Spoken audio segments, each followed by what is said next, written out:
Hello, my beautiful friends. Thank you for tuning in. Welcome. This is your Divine Daily Blast. So it is about 12 minutes after 6 a.m. on this 5th of January, and I am excited to bring this message to you because we have a new or a fresh Divine Masters, Rama and Sita, and a fresh angelic activation in the form of Archangel Raziel, and I am using the Oracle of the Fairies by Karen Kay as our daily inspirational cards. Plus, in about an hour, I'm going to go watch as the Earth rotates to reveal the beautiful color of the sunrise. All right, so let's get right on with our Divine Daily Blast. We are in a number 6. Angel numerology day. That's universal angel numerology. It's not your personal numbers, but it gives me a jumping off point every day. The number 6 for me is about revitalization, which is what I like to call each day, each number up to, well, there's about, let's see, 9, 10, there's a bunch of them. I like this one. It's revitalize.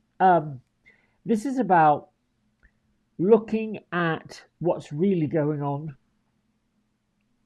instead of focusing on what's going wrong.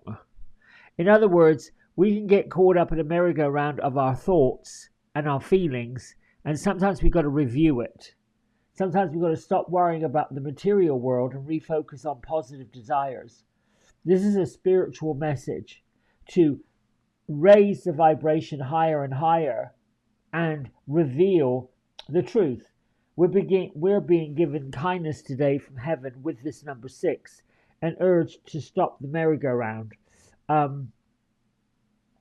Become the master of your plan and use the energy of the moon and the sign of Aquarius as guides. Let Archangel Michael take care of reversing the points of the arrows that may be pointed towards you, and let Archangel Sandalphon take your divine desires up to the great Creator. So my isms: I am worthy of all the goodness and abundance in the universe. Oh yes, you are. I am on the right path of the very best divine benevolent outcome in all areas of my life. And so it is. Thank you. And I am focused on joy and well-being for myself and for others. And then my worthy book affirmation: I am deserving of happiness and fulfillment in my relationships. Well, this is not an accident, because Archangel Jeremiah came in with his affirmation and said, call upon me the mercy of God for forgiveness, so you can move forward and make choices uninhibited by your past. I release the past with gratitude and forgiveness. I joyfully create the future of my dreams. We have Rama and Sita, who've come as our divine masters for the week. They're talking about a soulmate connection and romantic opportunities. I would say this could be also a romantic opportunity for yourself, but the message really says you have a great opportunity to experience heart healing right now. So you might have in the past been challenged to trust and let yourself be loved and receive it. So many of us, the light workers, surround ourselves with barriers to stop others from seeing who we truly are. It prevents others from seeing our worth there. You could be finding yourself in an empowered position right now where you're open to the possibility of partnership, better friendships, a new state of relationships. It doesn't mean that it wouldn't be nice and cherished and supported. So for all of you that are single, The universe is presenting opportunities for you to experience real soul to soul connections. This can only happen, though, if you stop pulling up the baggage of the past and let your judgments become something that presents something better for you. Now, this week we have Archangel Zadkiel. This is about activating. The activation message is, thank you, Zadkiel, for helping me change within myself before seeking change elsewhere. So Zadkiel is also talking about our intentions to living with meaning, and we're living with purpose. Let's see. I think it's taking a look at where we've arrived at and how we got here. Let's move over to our friends Gertrude and Beatrice. They're standing at the doorway of a great big temple. And it's actually a temple. Looks like the Taj Mahal, and it's changing colors. They're in awe of what they are standing in front of. Wow, okay. They're saying to go within the temples of your heart, to seek out where you're missing love, and to seek outside, well, it's like seek divine, the divine feminine, the divine masculine, to bring you balance in loving yourself. Many of you may have felt this last week, as I did, that you want to retreat within yourself, that you felt like, I'm moving along with the new year, but I'm not really sure what it's going to reveal to me. That's okay. You are going into the cave of your heart. So this temple represents inner reverence. There's our card.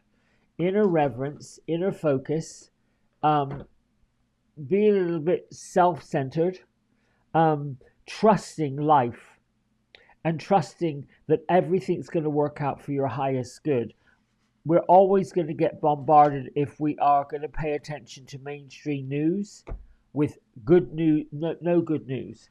Let's see what our Oracle of the Fairies represents or says. I love, flourish. Okay, so the lotus flower fairy tells us to learn from experiences and shed your inner light on any unclear areas of your life, or choose, or those, let's see.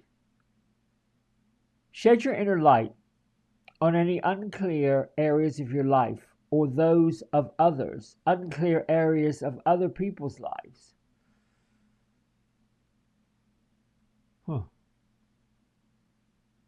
The lotus flower. You know, lotus, the flower, is the one that grows in mud. I like this card, and I like the fact that the fairies are just revealing to us that we are in a mode of flourishing. But what I'm getting from all of it, this everything, it's about love. It's about the holy union we have with the love within ourselves, the light we have within ourselves, the focusing on joy and well-being, the reviewing where is that missing. And it's missing if we are invested too much in the pain of the past. Let the painful experiences, and there have been some for all of us, the difficulties of loss, the difficulties and the challenges of feeling unworthy, the difficulties and the challenges of feeling like you failed at something or something didn't work out. And don't take it on as being a mark on who you are and what you represent. Take it on as being the warrior of truth, the warrior of divine light, and see if it continues to serve up more of the same, which is pain and challenge. And we want to shed it. We want to be done with it. We want to be over it. And that can be inner obsessions. It can be the need to go out and do things that you wouldn't normally do. It could be unhealthy habits. It can be watching your words, watching what you're saying. And that your words are coming up from a feeling and your feelings are coming up from a thought. What are you thinking? It's really a challenge to twist and like meander around thoughts that don't serve a higher purpose.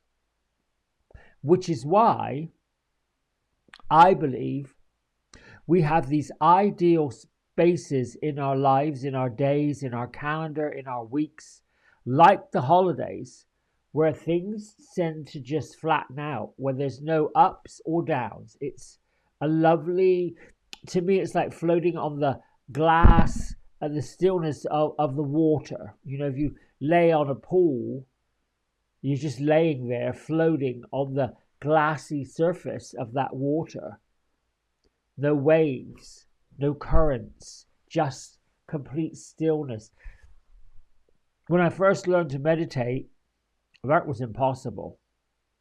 My mind wouldn't get to a point where it would stop, and it still does have flutters. It's still, if I'm bothered by something, that seeps in. Now I've learned to use what I'm bothered by as a jumping off point to move past it. I wouldn't be bothered by something if I wasn't meant to do something about it. That's where the bother comes in. Am I bothered? Yes, I'm bothered about blah, blah, blah, blah, blah, blah, blah, blah, blah. Okay, now I need to find the bonus in the bother. I need to find where can I turn this around and make this better. And I can do that a lot. I do it a lot.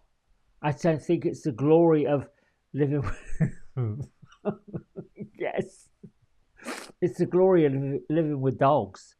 They just look at you like, well, okay, it's fine. Just feed me, pet me, and then go, you know, I mean, the simple things. We have to break it all down. And then somewhere in there, it's that glassy, peaceful, soft surface that we get our epiphanies from, divine guidance from. All right, my friends, I think that's it for today. Listen, stay tuned because in a few moments, I'm going to do the navigations for the week. So we will choose a different deck. I'll pull a card for every day, and then I'll look at where the moon is. I'll look at where the attitude is, and I'll look at what we can expect. It's a little more of a condensed version of navigating what's coming up. All right, my friends, I love you. Thanks for liking, subscribing, and doing all that you do. Bye for now.